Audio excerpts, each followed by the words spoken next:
Maganda timpla ng kape nyo ngayon talaga. Buhay na buhay ang umaga natin. Magandang umaga po. Welcome sa programa ang Bawal ang Pikon!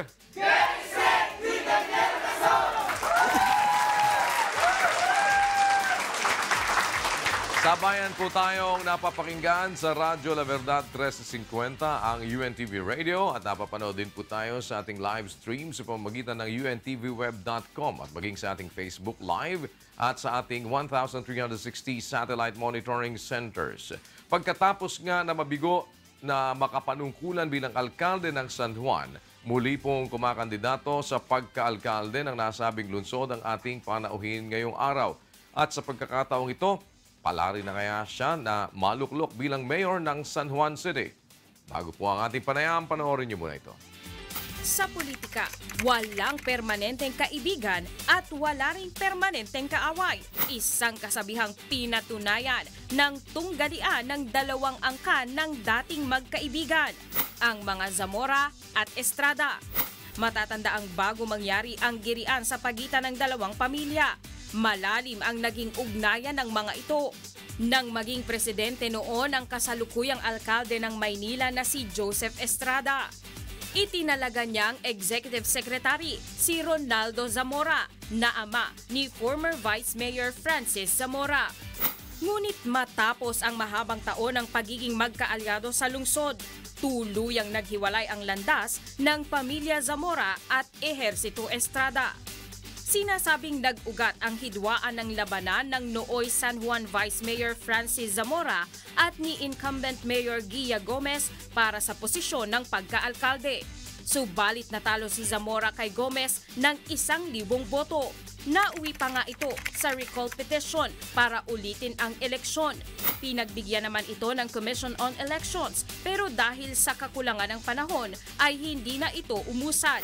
Sa kaparehong taon, nakatapat din noon ng ama ni Francis na si Ronnie Zamora ang pamangkin ni Mayor Erap na si Jana Ejercito para naman sa posisyon ng pagiging kongresista. Sa loob ng 40 taon, hawak ng pamilya Estrada ang pwesto sa pagkaalkalde sa lungsod ng San Juan. Mula kay Manila Mayor Erap Estrada, naipasa ang posisyon sa anak nitong si Jinggoy Estrada, na sinunda naman ng kanyang half-brother na si JV Ejercito, hanggang sa ina ni JV na si incumbent San Juan City Mayor Gia Gomez. Ayon kay Zamora, nais na niyang putulin sa kamay ng mga Estrada ang posisyong matagal nang pinagpapasapasahan ng mga ito. Sa panig naman ng mga Estrada, wala silang nakikitang masama rito dahil ibinibigay umano nila ang tamang serbisyo sa kanilang nasasakupan. Subalit ang tanong, sino nga ba ang magbibigay ng tunay na serbisyo sa lungsod ng San Juan?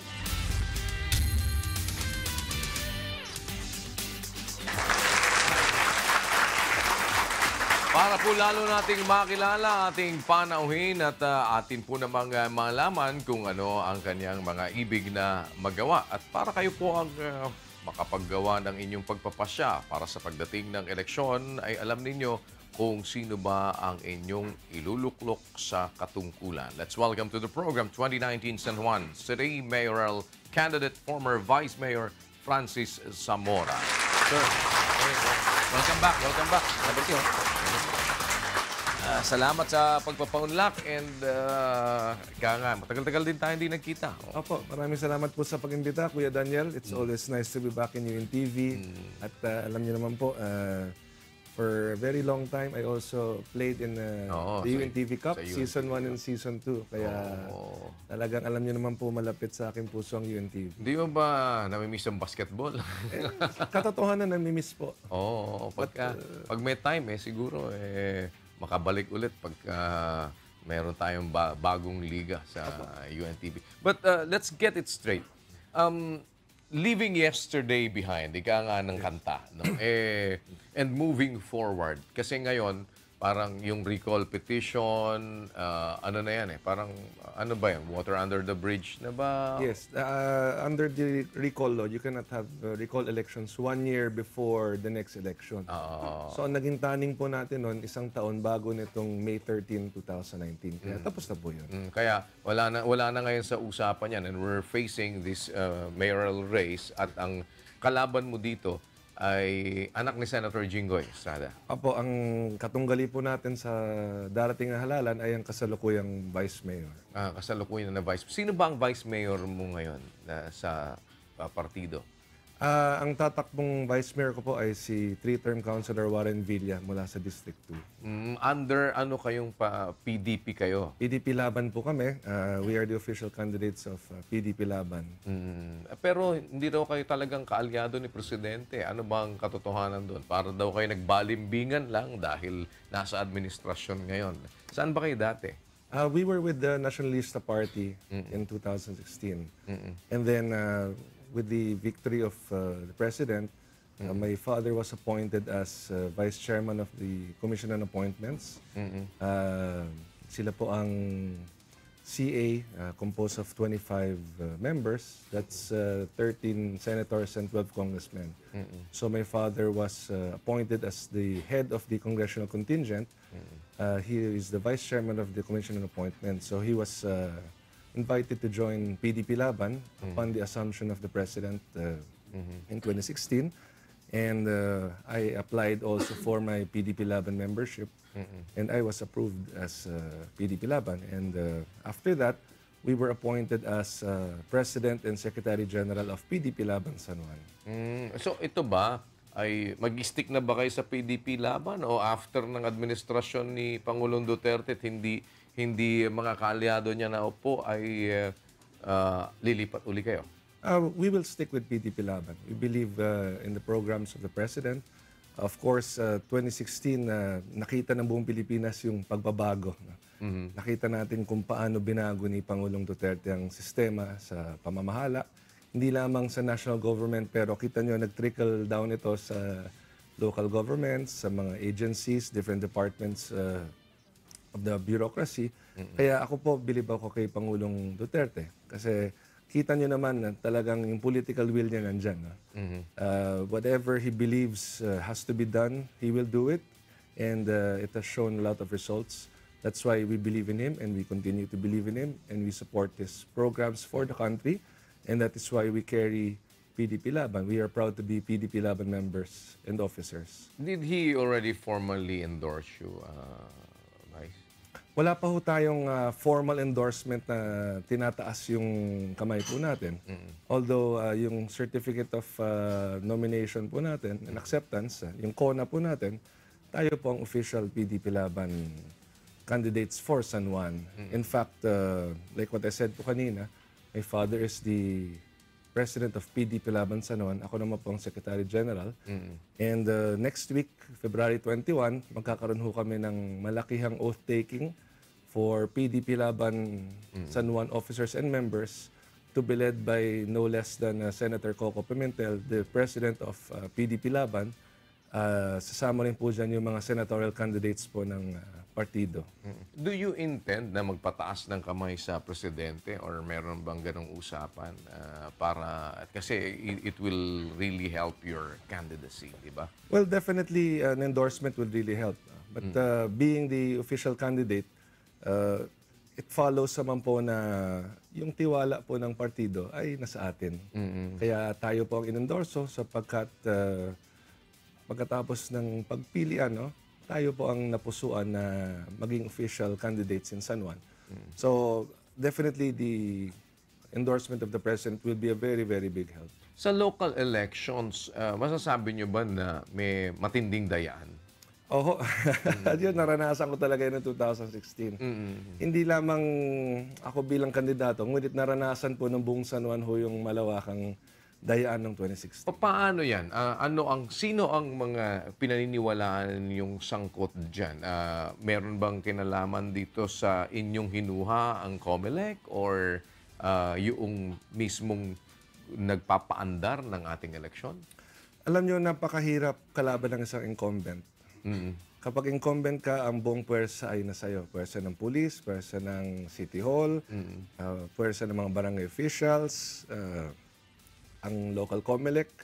Kasi ikaw ang pinuno eh. Natural, lahat yan ay kapit nyo. So, nung 2016 elections po, napakahirap sapagkat una-una, saka nakakalungkot na pangyayari, no? Yung local San Juan Police po natin, sila pa ang nagbabantay doon sa pilihan ng boto. Yung local COMELEC election officer nung panahon na yon, talagang panig na panig doon sa katunggali natin noong 2016.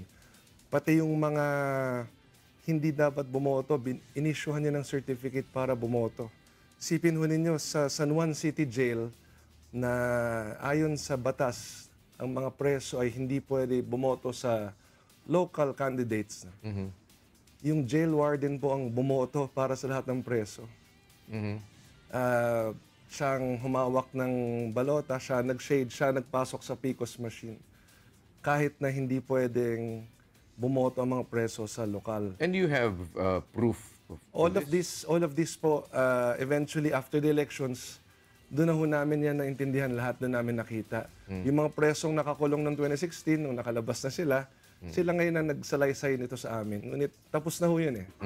Wala na ho tayong magagawa dyan. Tanggap na ho namin yun eh. We just have to prepare better for 2019. So it's massive vote buying ba ang sinasabi ninyo? Ganun? Oo, kasi alam naman ho ng San Juan, nanonood po sila ngayon, no?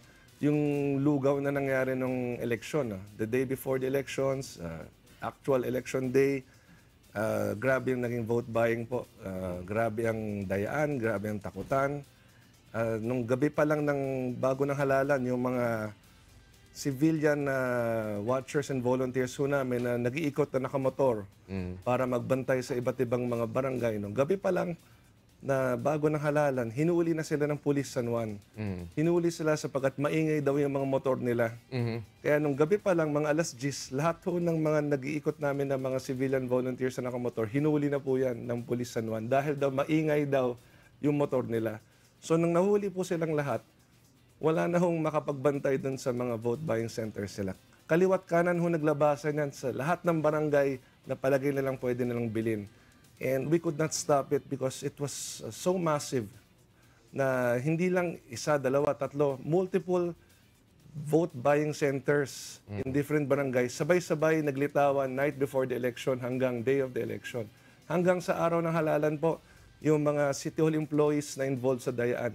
Doon mismo sa mga voting centers, may dala silang pera, namimigay ng pera, naghihikayat na iboto sila. But what can we do? Yun yung advantage ng incumbent. Ngunit bahagi rin po yan ng mga karanasan ho namin na masakit man, no? Nandyan na ho yan, natalo ho kami, mayroon kami mga pagkukulang. Ngunit ang maganda dyan po kuya, we are now 3 months away from another chance. At ngayon, lahat ho nang natutunan namin sa mga masakit na leksyon ng 2016, yun po naman ang nagbibigay ng lakas sa amin ngayon sapagkat mas handa na po tayo itong 2019. Nakita po natin paano tayo nadaya at tungkulin natin ngayon na siguraduhin hindi tayo madaya ulit. During your incumbency as Vice Mayor ng San Juan, ano ba ang mga accomplishments mo doon? Well, as the Vice Mayor of San Juan for 6 years, of course tayo naging head ng City Council. Marami ho tayong napasang mga ordinance at resolution para sa mga pangangailangan ng San Juan for various needs such as in education, healthcare, livelihood, peace and order, yung sa environment. I was also the head of the City Drug Abuse Council. I was the head of the City Disaster Risk Reduction Management Council. I was also the head of the City Peace and Order Council. Ito'y mga responsibilidad po na itinalaga sa akin noon bilang Vice Mayor. Yun po ang positions na hinandle ko nung ako po'y nanunungkulan. Kaya nung sa CDRO naman ho, tayo po ay kumuha ng mga rescue equipment, yung mga aluminum boats po natin na ginagamit pag may mga baha sa iba't ibang barangay. Tayo rin po ay nag-procure ng mga disaster and rescue equipments. Sa Peace and Order Council naman po, we equipped our police, we equipped our tanods and responders with the batons. Binigyan ho natin sila ng mga handcuff. binigyan natin sila ng mga kagamitan na makakatulong sa kanilang tungkulin. Dito naman po sa City Anti-Drug Abuse Council, nagkaroon tayo ng malawakang programa, yung Ako'y San Juanenyo, Ayoko sa Droga, kung saan pinasok natin ang lahat ng mga eskwelahan, lahat ng mga komunidad, lalong-lalo ng kabataan, para mahikayat natin silang lumayo sa masasamang bisyo, bagkus mag-concentrate po sa healthy living, clean lifestyle, sa sports. Kailangan maintindihan ng kabataan kung ano yung mga dangers po ng drug abuse. And that is where we focused ourselves during the 6 years of our term as Vice Mayor. But aside from that, I was also helping my father, who was then incumbent congressman. So dual ho yung responsibilities ko. I was the city vice mayor. At the same time, tinutulungan ko rin po yung father ko, who was the incumbent congressman during the time. So lahat ho ng mga medical assistance, educational assistance, scholarship programs, infrastructure projects, hospitalization needs ng San Juan ay ginawa po natin yan. So parang sabay-sabay ho natin yan ginawa ng mga panahon na yan. Saan nakarating ang San Juan during that term na kung saan ay vice mayor ka? Actually, yung San Juan naman ho, if you will compare from the time that Senator Jinggoy was mayor versus yung sumunod ho sa kanya, si Senator JV and then si Mayor Gia, yung income ho ng San Juan from the time of Senator Jinggoy, tumaas ho siya during the incumbency of Senator JV and Mayor Gia. This is also because my father was able to make San Juan into a city. Noong 2007 po, through legislation, sponsored by my father in Congress, naging highly urbanized city po ang San Juan. So malaki ang natulong nito sa pag-unlad ng San Juan. Definitely yung ira ho natin bilang isang lungsod, mas malaki yung irang nakukuha natin from the national government kung saan nagagamit po ito sa pang-araw-araw na pangangailangan ng mga San Juanenyo. So if you will compare from the time of Senator Jinggoy when he was mayor all the way up to now, nakita mo naman na nag-improve ang San Juan. Ngunit marami pang dapat gawin, marami pang pwedeng ikaganda ang aming lungsod. Lalong-lalo na po ang problema ho namin sa totoo lang, wala ho kaming tunay na public hospital.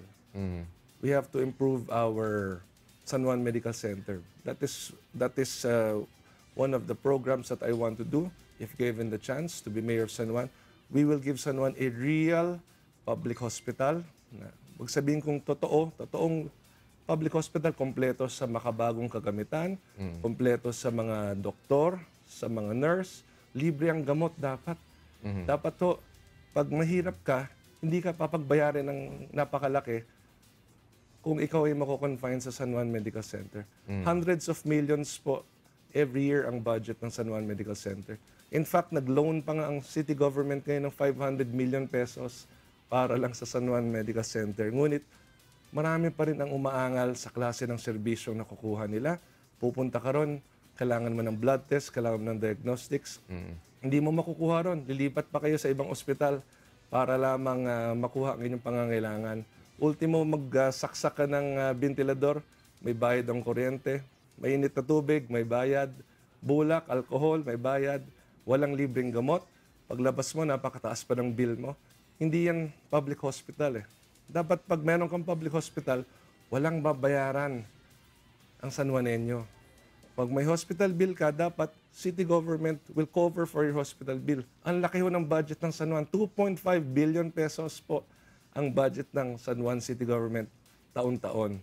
Hindi naman ganong kalaki ang kailangan para patakbuhin ng maayos ang San Juan Medical Center. So bukod dyan sa ospital na sinasabi ninyo na gusto ninyo na kung sakali kayo ay pala rin na maging mayor this time, ay inyong ilalagay, saan nyo dadalhin ang San Juan? We will make San Juan into a smart city. When I say smart city, unang-una, digitally connected po yan. We will have free Wi-Fi in all barangays.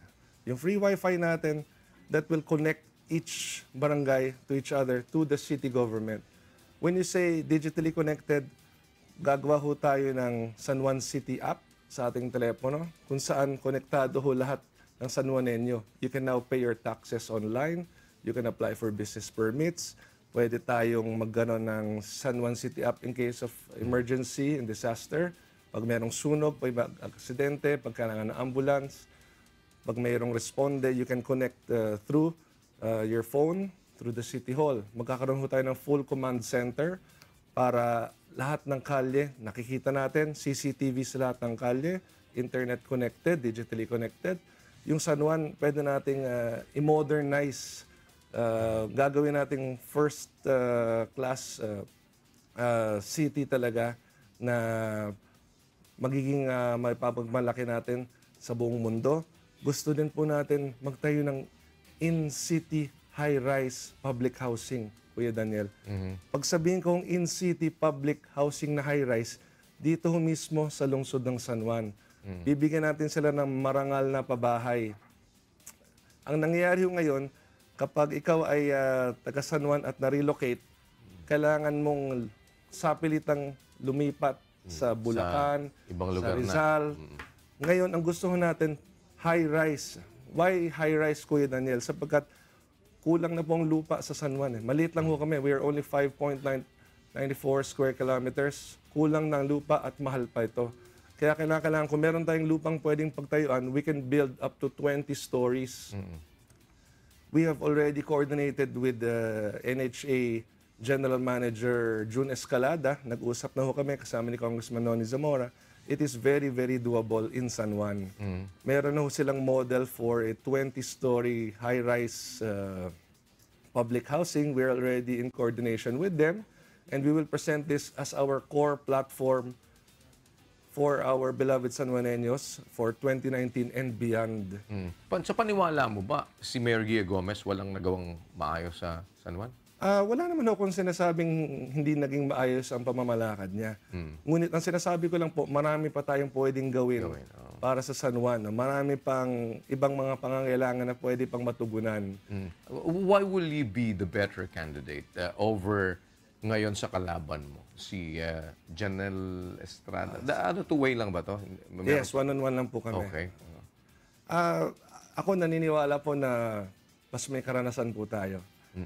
Ako po'y naglingkod ng isang termino bilang konsihal, 2 termino bilang vice mayor. Bago po ako tumakbong konsihal, nanungkulan na po ako bilang tagapamahala ng tanggapan ni Congressman Noni Zamora.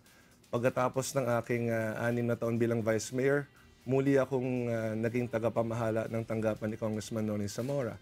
So that is a combined public service experience from 2004 up to 2019. So 15 years na po akong naglilingkod sa San Juan, both in a elected and appointed capacity. Tayo po'y naghanda ng mabuti para dito. Tayo po'y nakapag-aral po ng mabuti. I went to De La Salle University for college. Tayo po'y nag-New York University for Business and Entrepreneurship. Nag-Masters in Public Administration po tayo sa University of the Philippines. At nag-Executive Education Program po tayo sa John F. Kennedy School of Government sa Harvard University. I finished my elementary and high school in La Salle Green Hills. So talagang, if you look at the educational background and the public service experience, nakikita ko naman po na handa na po tayo maglingkod bilang mayor. At isa po sa napapagmalaki po namin ng aming ama, na bagamat kami po ay matagal nang nanunungkulan sa pamahalaan, kailanman hindi po tayo nasangkot sa anumang issue ng korupsyon, pagnanakaw, pandarambong o anuman. So napanatili ho nating malinis ang ating pangalan sa mahabang panahon na tayo naglilingkod. At yun ang mga bagay na nakikita ko na dahilan kung bakit handa na po tayo maging mayor. Ang pagiging mayor po ay seryosong trabaho. Kailangan ang puso mo, ang isip mo, ang kaluluwa mo ay talaga nakatutok dito. You have to have the passion to serve. You have to want to serve. Hindi pwedeng pinilit ka lang tumakbo dyan dahil kailangan mong tumakbo. Kailangan gusto mo talaga maglingkod. At ako po gusto ko talaga maglingkod. It is my passion to serve. Mula po ng araw na pinanganak ko ako, ay nakita ko na hong aking ama na naglilingkod sa San Juan. All these years, my father served San Juan. So, nung bata po ako, nakita ko na kung ano yung ginagawa niya para sa aming mga mamamayan. At ito yung bagay na nung ako'y lumalaki, sabi ko, malay mo, pagdating ng panahon ay mabigyan din tayo ng pagkakataon. At sa awa ng Diyos, narito po tayo. Bagamat hindi po tayo pinalad noong 2016, ako po ay lubos na nagpapasalamat sa Panginoon sapagkat binigyan po tayo ng pangalawang pagkakataon ngayon. So, ang gusto mo talagang tahakin ay mundo ng politika all throughout at sa buong buhay mo, mukhang ito na talagang haharapin mo. So, you're looking also beyond mayorship.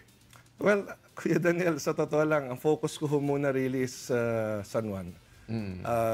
I want to be able to effect the change in San Juan that our city deserves sapagkat 50 taon na po kami nasa ilalim ng isang pamilya lamang. Isipin ho ninyo, mula 1969 hanggang ngayon, kami po ay nasa ilalim ng isang pamilya lamang. Ng mga estrada. Ng mga estrada. Pero di ba, hindi ka ba nalulungkot na dati kayong magkakaibigan ng mga estrada ehersito? I mean, you're very close. Your father is close to Mayor Erap before. Naging ES niya pa nga si father mo, si Congressman Zamora. Hindi ba malungkot na pangyayari yan ngayon pag magkakaaway kayo? Alam niyo ho, totoo naman na malapit po ang aming mga pamilya. Alam naman po ng lahat yan. Ngunit ang nangyari ho noong 2016, 3 estrada po ang pinatakbo nila sa 3 pinakamataas na posisyon sa San Juan. Estrada for congresswoman, estrada for mayor, estrada for vice mayor. Kumbaga, lahat na ho ng posisyon gusto ho nilang kunin. Doon naman ho talaga nagsimula ang problema. Sapagkat meron naman ho kaming maayos na usapan ni Mayor Gia na magtutulungan kami sa isa't isa sa loob ng aming termino from 2010 up to 2019. Tiwala naman po ako na kung si Mayor Gia lamang ang nagdedesisyon, posibleng mangyari nga na after 2019 ay mabigyan ako ng pagkakataon na tumakbo bilang mayor. Ngunit ang katotohanan po, at ito naman po ay base sa karanasan, ay hindi lamang naman si Mayora Gia ang nagdedesisyon. Merong mga miyembro ng kanyang pamilya na nagdedesisyon din. May influential po yung... Sino? Si Erap? Well, si Pangulong Estrada, syempre si Senador Jinggoy, si Senador JV. No? Ay, hindi, kasi pinahihintay ka na lang daw ng 1 taon nga eh. Hanggang ngayon na lang, sabi nga, ikaw nang papayagan ka naman, ikaw nang mag-mayor after ito nga lang 2019. Kaya lang, hindi ka na daw nakaintay. Noong 2015, nagkaroon ng isang pangyayari na nagbago sa lahat ng ito. No? June 12, 2015, nagulat po kaming lahat sapagkat si President Erap ay nagsagawa ng isang pagpupulong sa loob ng Campo Crame kung saan nakakulong noon si Senador Jinggoy Estrada. Sa pagpupulong na yon, nagulat po kami na nandun po si Mayor Gia, of course, nandun si Senador Jinggoy, nandun si President Erap, si Senator JV, nandun din, ngunit hindi ho siya pinapasok ni Senator Jinggoy sa kulungan. Nandun yung buong pamilya nila, nandun yung mga konsihal, nandun yung mga barangay captain.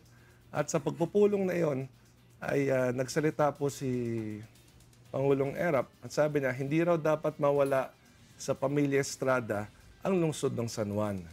At paano ko nalaman yon? Sapagkat yung mga konsihal at yung mga kapitan na nandun, mga kasama ko rin ho yan eh. Parang mga kaibigan ko rin ho yan eh. nagsumbong sa'yo. Ay habang nangyayari ho, habang nagsasalita ang lahat, naririnig ko ang nangyari. So, ipinatch yung Yes. telepono, nadidinig mo. Baka naman na misinterpret mo. Baka naman hindi dapat mawala sa estrada, pero hindi naman ibig sabihin ay iiit sa puwera ka na. Dahil you can be the mayor and still nandun pa din sila dahil pwedeng sila nasa vice, pwedeng nasa Congress and other positions. Hindi ho. Nung pagpupulong na yon, in-announce nila na yung magiging lineup nila na ang congressman ay ang tumakbong congressman nga. For 2019? For 2016. 2016 yun. Kasi ang pangako naman nila sa'yo, 2019 ka pa ipapayagan mag-mayor, di ba? No, pero ang pinasok ko nilang vice mayor, si Janela, anak ni Senator Jinggoy. Kumbaga, tinanggal na ako at ang aking ama bilang vice mayor at congressman nila. Hindi ka na sinama talaga. In-line up po nila 3 estrada. And history will validate all of this. Sapagkat totoo nga na noong 2016, ang congressman nila ay Estrada, ang mayor nila Estrada, ang vice mayor nila Estrada. So, parang ang gusto nyo ngayon, ang mayor ay Zamora, ang congressman Zamora, yun ang gusto nyo mangyari. Dahil ayaw nyo na Estrada. Gusto ho natin... Kasi ikaw, magme-mayor ka, tatay mo, congressman, baka wala ka mga kapatid na vice mayor din. Wala ho. Actually, ang father ko, nasa kanyang huling termino na. Kung siya po ipapalarin, this will be his 10th and last term in Congress. He is already 74 years old. God willing, if he will win, he will finish his last term at 77 years old. So siguro na huling termino niya na ito. Yung iba pang kamag-anak nyo? Wala ho. 4 tong anak ko, puro bata pa ho yan. My eldest is 17. Kapatid mo? 13, 8, and 5. Ang isang kapatid ko ho ay konsehal naman sa Taguig. Doon ho siya nakatira sa Taguig. So, kailan siya lilipat sa San Juan? Hindi na ho siya lilipat sa San Juan. Hindi na lilipat sa San Juan. Kasi baka bukas Ganun nangyayari naman yun, di ba, Vice, no? Lumilipat din naman yung iba para doon naman sila magtatakbo ng posisyon. Hindi ho namin pinapalitan ang maling sistema ng maling sistema rin. Kumbaga, lahat ng mga pagkakamali nung nakaraan, hindi namin yung gagawin. But you can never be against dynasty because you have your own dynasty. I don't consider this a dynasty because my father and I never passed on the same position to each other. Ang nangyari ho nitong 50 taon sa San Juan, yung posisyon ng mayor ay pinasa nila mula sa isang miyembro ng pamilya nila, papunta sa isang miyembro ng pamilya, papunta sa isang miyembro ng pamilya, papunta sa isang miyembro ng pamilya. My father has been running for the position of congressman for the last 10 terms. Kailanman hindi ho akong tumakbong congressman. Hindi niya rin pinasa ang posisyon ng congressman po sa akin. Pero hindi niyo ba naiisip na ang mga Estrada, I do not know if it is really true, ang nag-introduce sa inyo sa San Juan? When you say nag-introduce, no, matagal na ho nagtutulungan ang pamilya Zamora at pamilya Estrada. Kaya nga, parang ibig sabihin, wala ba kayong tinatanaw na utang na loob sa mga Estrada? Yung utang na loob po, nasuklian na namin yan sa pamamagitan ng maayos sa paglilingkod sa San Juan. Yung nangyari ho dito, nung ginusto nilang lahat ho ng posisyon ay sa kanila, gusto nila na habang buhay Estrada ang mamamayagpag sa San Juan, doon ho nagkakaroon ng problema. Sapagkat ang tao, syempre naghahanap din naman ng pagbabago. Sa loob ng matagal na panahon, Kuya Daniel, hindi nabigyan ang San Juan ng pagkakataon na pumili. Only in 2016 did San Juan have a real choice for the position of mayor. So, kita nyo naman ho, bagamat ang kalabang ko po incumbent mayor, bagamat ang kalabang ko ay hindi lamang si Mayor Guia ng panahon na yun, ngunit si Senator JV, si Senator Jinggoy, si President Erap, 4 ho na mabigat na national political figures ang kalaban ko po. Nagkaroon ng malawakang bilihan ng boto, ang Police San Juan, Comelec San Juan sa kanila, City Hall ng San Juan sa kanila. Bakit po 1,000 lang ang nilamang ho nila? Ibig ko sabihin yan, marami na rin sa mga San Juanenyo, naghahanap naman ng iba. So ng pagbabago. Ngayon, hindi nyo na ngayon titignan yung, kumbaga, ano man ang naging nakaraan ninyo ng pamilya Estrada, kung ano man ang utang na loob ninyo sa kanila, parang set aside na natin yan. Kaya nasasabihan ka na walang utang na loob. Alam niyo, yung utang na loob, gaya sinabi ko kanina, nasuklian ho namin yan sa maayos sa pamamalakad namin. Pero hindi sa kanila yon dahil ang pamamalakad na ginawa ninyo para sa taong bayan. Iba naman yung utang na loob ninyo mismo sa pamilya nila. Ang utang na loob po namin ay sa tao ng mamamayan ng San Juan. So you don't consider anything na utang na loob nyo sa mga Estrada? Well, they have helped us. We have also helped them. Kuya Daniel, I will share to you na si President Erap, nung siya nagsisimula bilang mayor hanggang naging senador, vice president, and president, my father and my uncles, yung Zamora brothers po, ang tumulong na pondohan ang lahat ng eleksyon ni Pangulong Estrada mula na nagsisimula siya hanggat umabot siya sa pagiging Pangulo. Sila rin po ang pumondo sa lahat ng mga eleksyon namin sa San Juan mula nung mayor si President Erap hanggat kay Mayor Jinggoy, hanggat kay Mayor JV, hanggat kay Mayor Guia. Kaya kumbaga, yung utang na loob, dapat it goes Patas-patas na both lang ways tayo. ho yan. Sapagkat nagtulungan ho kami nung panahon na yun eh. Yes, they introduced my father to San Juan, but my father and my uncles also funded the Estrada campaigns, both in local and sa national level. So kumbaga, patas-patas din ho yan. So wala na bang pagkakataon para kayo ay magkasundo pa ulit ng pamilya Estrada? Ako naman ho, after the elections, itong pagkatapos po ng Mayo, no, open-minded naman po ako dyan. Ngunit, So, kahit na in spite na may mga ganyan mga pangyayari, kasi sabi nga din daw ni President Erap, walang utang na loob yan eh. Laki lang ang tao, bakla. Kasi sabi niya gano'n, bakla ka daw eh. Oo. Pero 4 anak mo, di ba? Bakla yan. Laki, bakla. Yeah. So, pwede na ano na yan. Kumbaga, pwede na, parang you consider all of these things also, parang politics lang naman. Wala namang ano talaga. alam nyo, beyond yung utang na loob, beyond yung politics, isipin natin, ano ba yung kapakanan ng San Juan? No? Dapat, above everything else, isipin nyo, ano bang gusto ng nakararami? Di ba? Hindi pwedeng utang na loob. Kunwari ho, Kuya Daniel, natulungan ko kayo sa isang bagay. Buong buhay nyo na bang babayaran sa akin yun? Ganun po ba ang konsepto ng utang na loob? Na hanggat mali na ang ginagawa ko, dahil natulungan kita dati, ay talagang sakal ka na sa akin? Kulong ko na sa akin? Of course not, di ba? Hindi naman pwedeng natulungan ka lang. So, ano pinakamaling ginawa nila sa San Juan ng mga Estrada, sa palagay mo? Ginawa ho nilang negosyong San Juan, Kuya Daniel. Kahit saan kayo tumingin, makikita nyo kanilang mga building, mga condo, mga townhouse. Na hindi ba mga naman kaya apartment. ikaw naman magnegosyo pag ikaw naman nandyan? Doon, yun nga, makikita ho ng mamamayan ng San Juan ang kaibahan pag tayo na bigyan ng pagkakataon. Saan ho kayo tumingin yon? Mga gas station, mga fast food chains, mga bingguhan, yung mga Kanila ba bingo yan? boutique. Kanila May ice plant.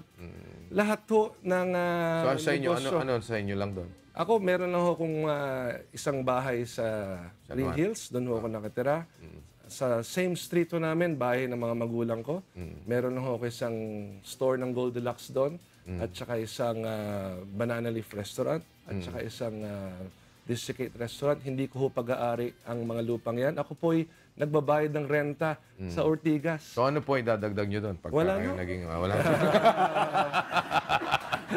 Okay. At pagbabalik natin, Vice, no, bigyan natin pagkakataon mismo, makausap po ninyo yung ilang mga taga San Juan at yung ilang mga grupo ng ating mga kababayan na nandyan para madinig nyo naman sila at masabi nyo naman ang kung ano yung inyong plano regarding dun sa mga maaaring nakikita nila aktual na nagaganap ngayon sa San Juan. Okay. Huwag po kayo alis, babalik po ang ating programang Bawal ang Pikon!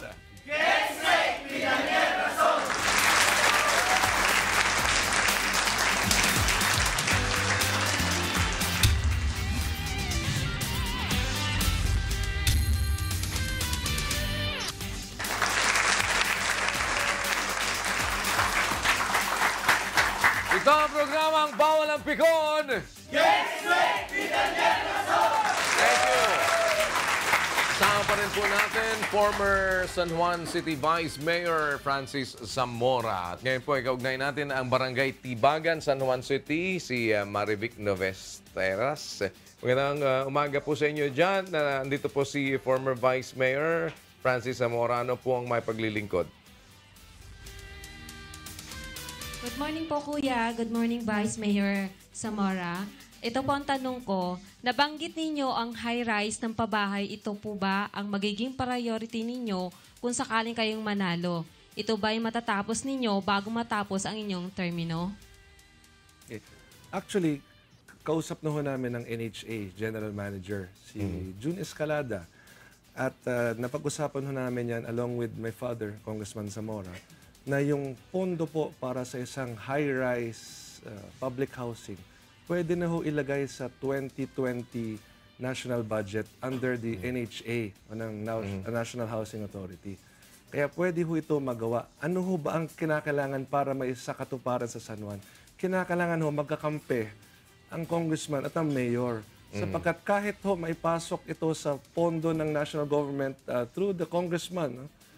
Kung tatanggihan naman o kukontrahin ito ng lokal na pamahalaan sa ilalim ng mayor, hindi rin ho ito mangyayari.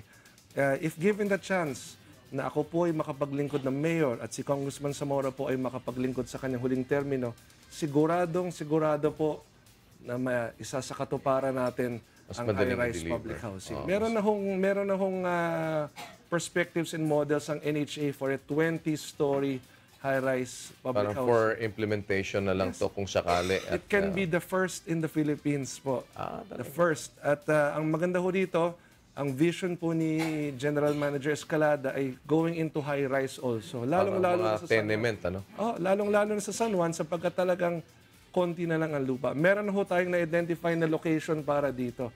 At marami din naman ho tayong mga city-owned properties na pwede rin natin pagtayuan. Kaya pwede ho ito. In fact, kahit hindi pa nga ho ako nananalo, dahil kahit hindi pa ho nagaganap yung eleksyon, pinagkahandaan na ho natin ito. Sapagkat gusto natin yung nilalahad nating programa sa tao ay tunay na magagawa, hindi kwento lamang. Okay, yan. Sa Barangay San Perfecto, San Juan City naman, si Normando Ravago. Magandang umaga po sa inyo dyan. Tuloy kayo, nandito po si former Vice Mayor Francis Zamora. Good morning po, Kuya. Good morning po, Sir Francis Zamora. Kami po bang mga naninirahan dito sa bayan ng San Juan ay may pag-asa pang mapa sa amin ang lupang kinatitirikan nitong bahay namin. Panahon pa ng aming lolo. So parang ano to, yung mga issue ng property nila na siguro merong mga disputes with the local government. Okay. When it comes to legal dispute in terms of property, of course, that has to go to the courts, no? Hindi ko ho masasagot yung katanungan ni Kuya kung hindi ho natin alam sino ang tunay na may-ari po ng lupa. Ngunit kung pamilya naman nilang may-ari ng lupa, wala hong magiging problema kung ipapasa naman ho yan sa kanila bilang apo kung ang lolo po nilang may-ari. Ngayon, kung ang tanong ho nila if they are informal settlers, and pinapaalis na ho sila ng private owners, that again goes to our courts, no? Kung ano yung maging resulta ng legal dispute. Ngunit nais kong sabihin sa lahat, no? Sa lahat na nakikinig mula sa San Juan, no? Marami ho sa atin sa San Juan walang sariling bahay. Diba? Nagbabayad ka lang ng renta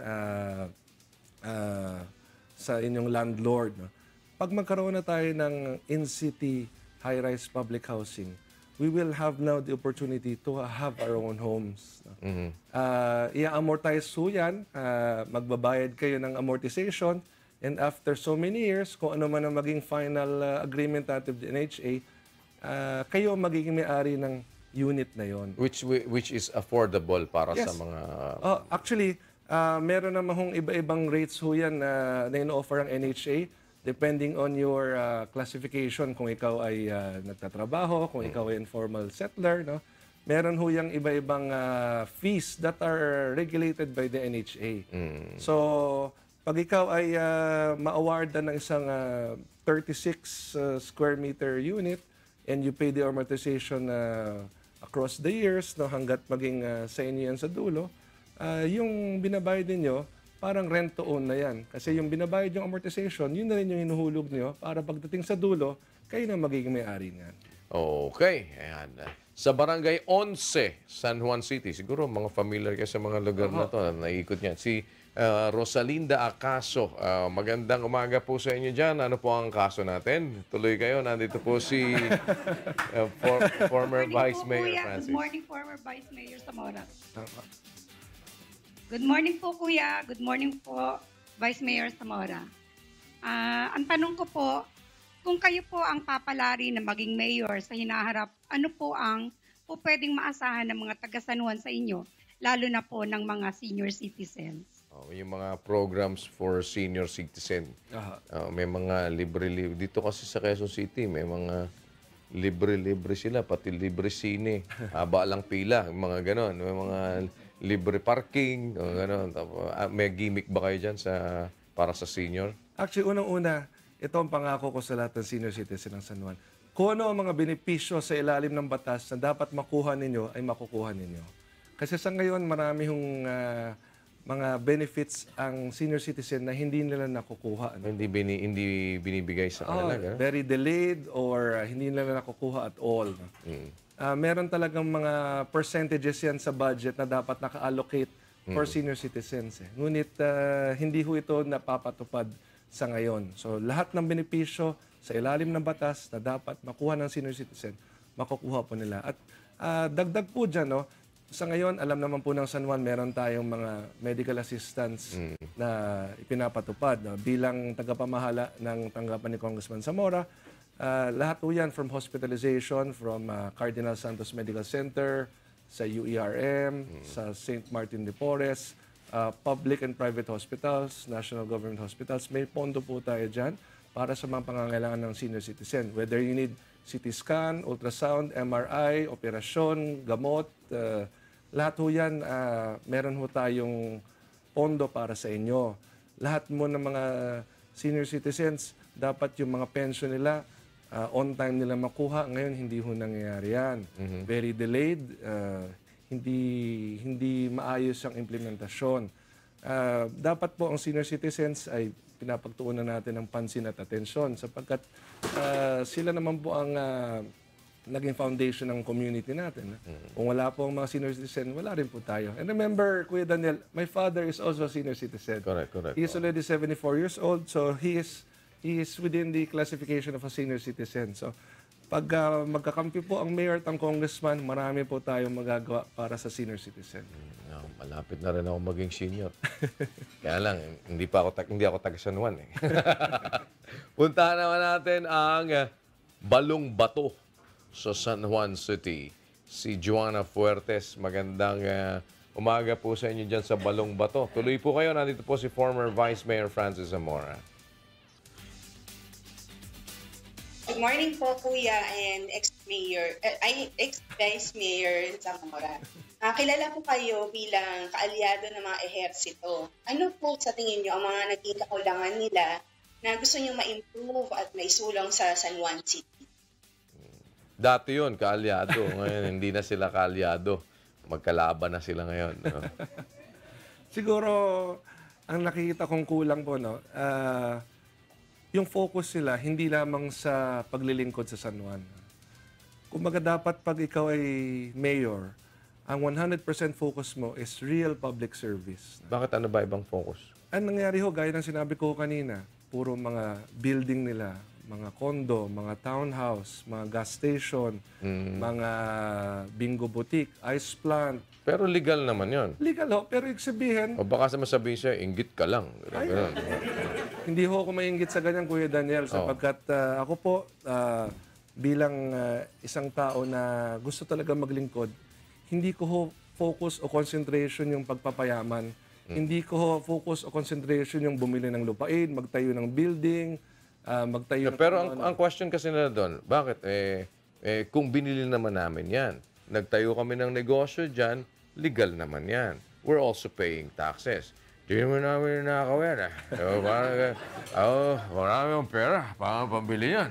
Di ba? Parang, pero naman gano'n, di ba? So what is wrong with that? And they are also citizens at sila ay taga San Juan din.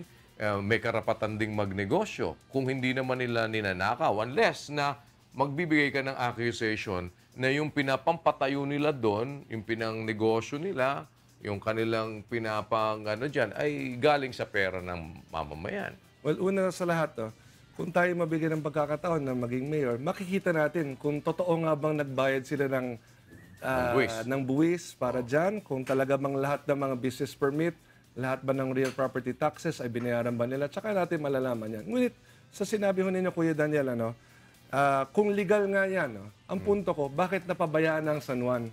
Bakit ang ospital namin, ganun lang ang serbisyong kayang ibigay? Bakit ang mga nare-relocate kailangan sapilitang itapon sa Bulacan at sa Rizal?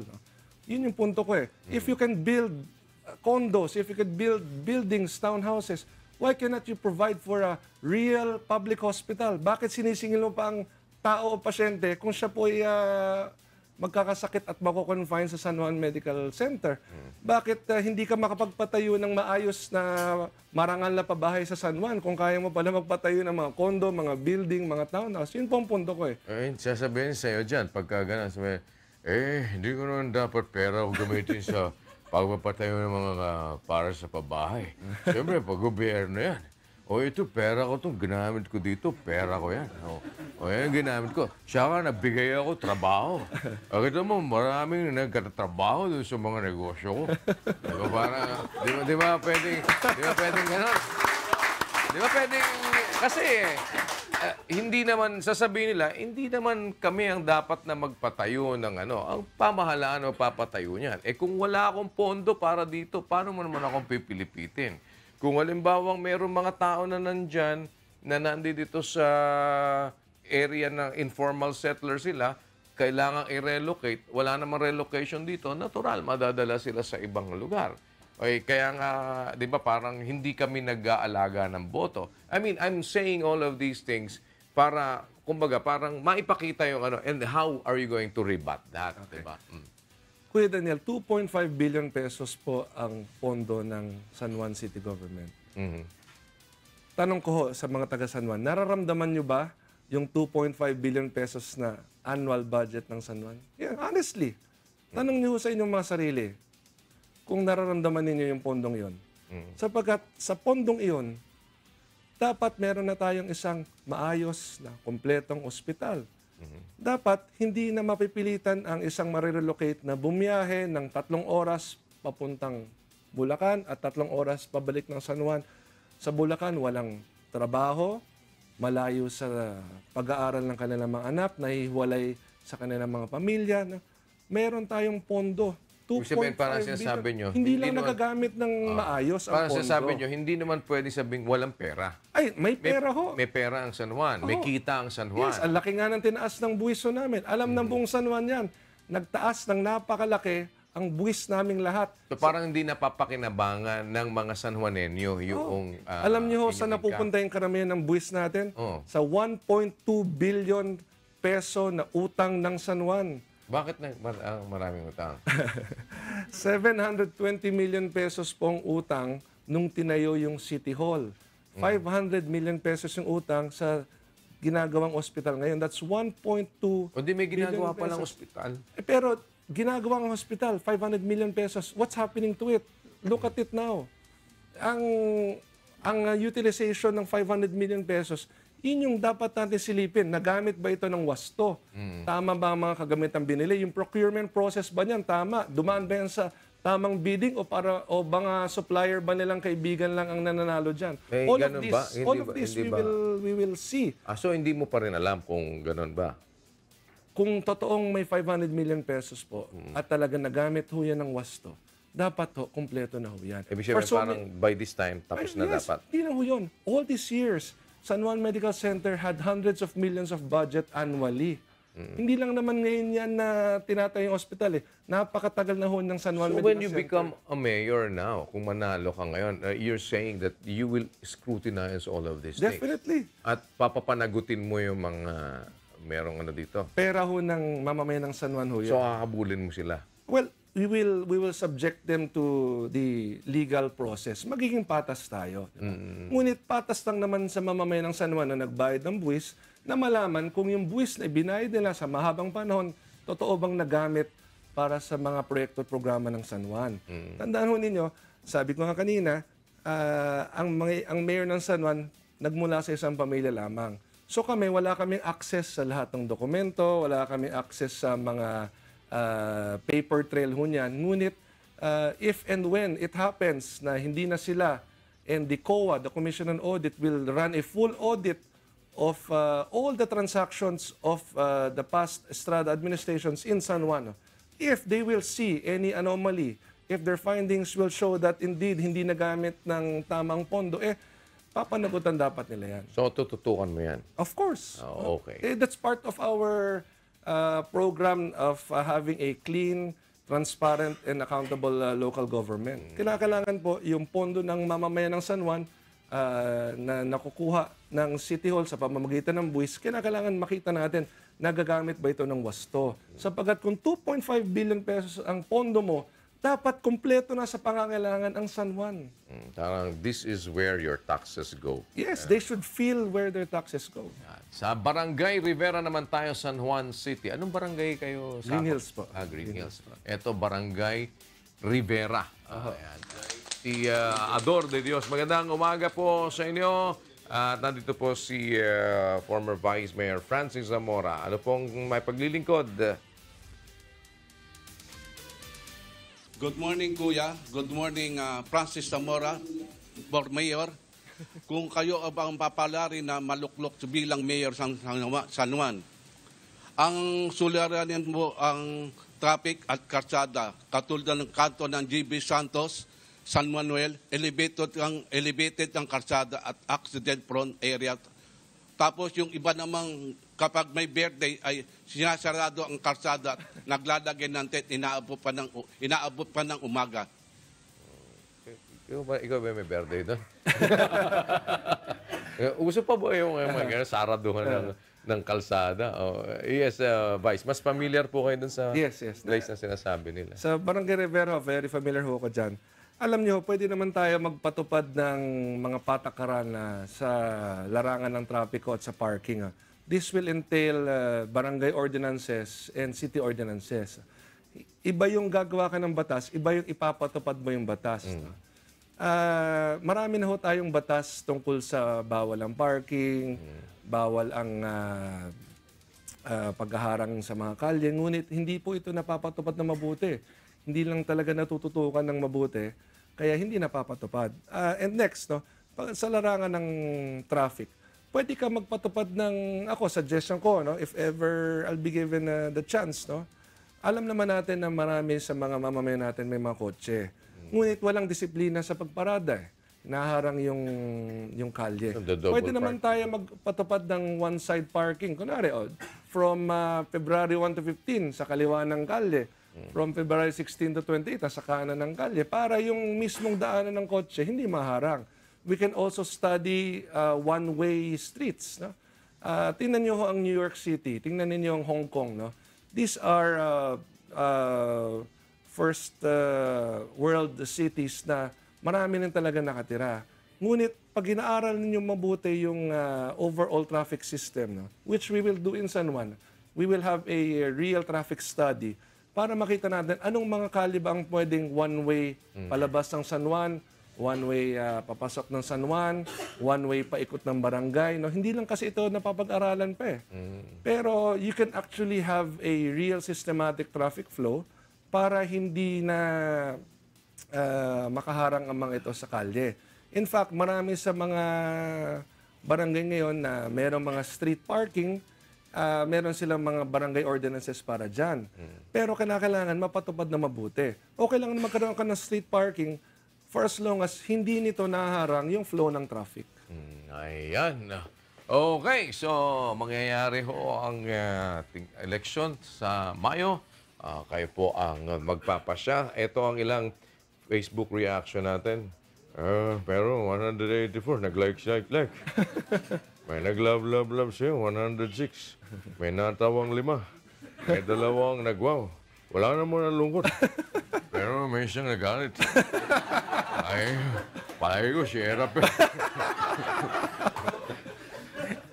Meron tayo ditong, kayo talaga, Morning po, Mayor. So, eto, meron kami dito, Vice, yung ating Complete Me. Yes. Pang millennial, ika nga. Ito, pakibasa lang po at pakikumpleto. Yan. Kapag ako'y nanalong mayor ng San Juan sa 2019 midterm elections, inapangako ko na tayo po'y maging isang mabuti at tapat na pinuno ng San Juan, na tayo po'y maglilingkod para sa kapakanan ng ating mga mamamayan, na wala po tayong ibang isipin kundi ang tunay na serbisyo publiko sa mga San Juanenyo, sapagkat ito naman po ang dapat magbigay natin bilang pinuno para sa kanila. Sa loob po ng 50 taon, tayo po ay nasa ilalim ng isang pamilya. Ang nais ko lamang ay subukan nyo naman po ang bago. Baka naman ho magustuhan ninyo. Baka naman magustuhan ninyo ang ating magiging pamamalakad. Baka naman ho magustuhan ninyo yung mga programa at proyekto natin para sa inyo. Kung hindi nyo susubukan, hindi nyo malalaman. Yun lang naman po ang akin doon. Yung pamilyang ito, nasubukan na natin sa 50 taon, kung sa tingin nyo ay masaya kayo sa pamamalakad nila, pwede nyo naman silang ibalik. Ngunit kung palagay ninyo na marami pa tayong pwedeng gawin, bigyan nyo po tayo ng pagkakataon. 3 taon lang naman ho yan. Kung magustuhan nyo ako, pwedeng magpatuloy. Kung hindi nyo ako magustuhan, pwede nyo mo akong palitan. Ayun. Okay. Ayun siya, pao mo ha. Hindi na madadagdagan negosyo mo doon. Maraming salamat, Vice. Maraming salamat. Thank you so much. Former San Juan City Vice Mayor Francis Zamora. Dito lang po sa programang Bawal ang Pikon! Get safe!